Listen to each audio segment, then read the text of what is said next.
Hello everyone, welcome to our YouTube channel. Today I'm going to show you how to see like post on Instagram.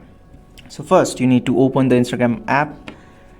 After opening the Instagram app, you can see the profile icon on the bottom right corner.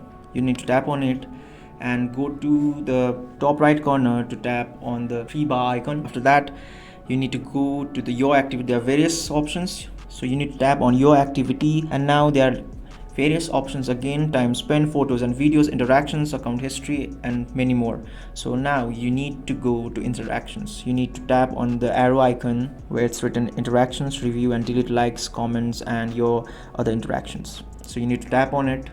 After tapping on it, you can see comments, likes, story replies, reviews. So if you want to see the like post on Instagram that you have liked, you need to tap on the like icon.